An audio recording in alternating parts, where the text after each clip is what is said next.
is our Spartan SR that we're currently advertising. This was the test mule for the SR platform, so the second generation Spartan.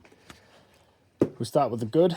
You're going to get a full CSS kit with dual trim tabs. So if you know what they are, they're quite a bit more than the regular ones. This boat's fully dialed in, drives really, really well. Not that it flips over, but if it does, you know, the rollover function still works. It's all retained. But yeah, it just works. Doesn't actually leak or anything like that. It's just a little bit rough around the edges because it's had a fair few big prangs with itself. Electronic wise, it's all original, all stock. I just put a new cable in here because it had a wire drive in there and it was starting to look a bit rough. Ready to go, freshly greased, brand new collar as well. The battery tray on these do have a small issue of coming apart, so we have glued in just this other fiberglass tray in here just to help support the weight or spread the weight out. Has actually helped. It hasn't actually one of them cracked and it hasn't cracked anymore. It's had a few big whacks with it like that and hasn't moved. So speaking of big whacks, I've got a little crack here which is matched up on this side over here.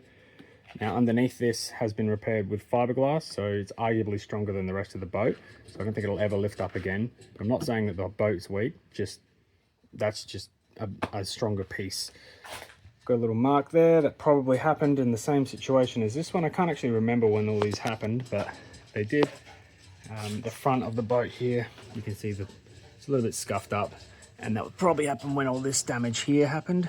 You can see all of it's been repaired, so like I said before, it doesn't leak. It just looks a bit rough. So I mean, looking at it up close like that, it probably looks about 100 times worse than it does with your eyes.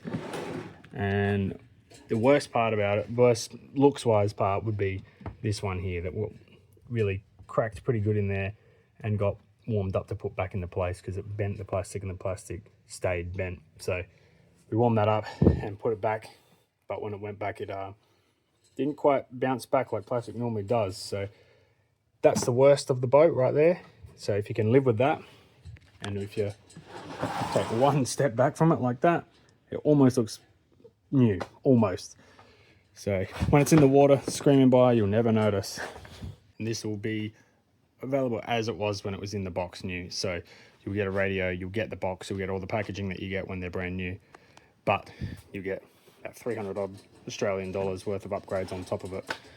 We've kept everything to make it revert it back to stock minus the cooler, but I can't see why anyone would ever want to keep the cooler because they always leak. So if you want to change the knobs, the hatch lock knobs back to the tool style, all of those are in here as well. Again, can't see why you'd ever want to do it, but you could. Stock prop, even got the factory grease in here because we don't even use it. So all the tools, everything, the booklet will be included. Link for this thing is going to be in the description. If you're interested, head on over, have a quick look at it. We do have a V1 for sale that at the time of filming this is still available. I'm not going to say it's going to be by the time this gets uploaded, but yeah, if you're interested, check it out.